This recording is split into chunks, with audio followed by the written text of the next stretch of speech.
সব ফ্লেভারের সব রঙের স্ত্রী আমার কাছে আছে আলহামদুলিল্লাহ। যেখানে এক বউ সামাল দিতেই কাহিল হয়ে পড়ে পুরুষ সমাজ, এখানে একসাথে 4 বউ নিয়ে মহা খুশি নুরুদ্দিন।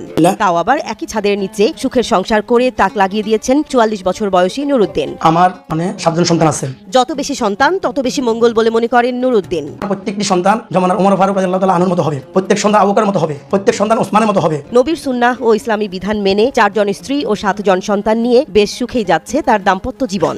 প্রত্যেক স্ত্রীর সম্মতি নিয়েই করেছেন একাধিক বিয়ে। নবী আদম আলাইহিস সালাম থেকে আরম্ভ করে আমাদের নবী সর্বশেষ নবী মুহাম্মদ সাল্লাল্লাহু আলাইহি ওয়াসাল্লাম পর্যন্ত সব নবীরা একাধিক বিয়ে করছে। আমার প্রথম বিয়েতে করছি কক্সবাজারে, এখানে দেনমোহর হচ্ছে মাত্র 50 টাকা, নগদ দিয়ে দিয়েছি আলহামদুলিল্লাহ। বিবাহ করছি আমি শরীয়তপুরে, উনি বিধবা, ওনার দেনমোহর 15,000 টাকা, নগদ দিয়ে দিয়েছি আলহামদুলিল্লাহ। করছি আপনার কিশোরগঞ্জ, ওখানে দেনমোহর 5,000 টাকা, নগদ দিয়ে দিয়েছি আলহামদুলিল্লাহ। চতুর্থ বিবাহ করছি বিলাতে, আপনার ওখানে ওনার দেনমোহর হচ্ছে 50,000 টাকা। উনি কুমারী এবং উনি আপনার কুমিল্লা বিক্রিয়া সরকারি কলেজ থেকে রাষ্ট্রবিজ্ঞান অনার্স করছেন।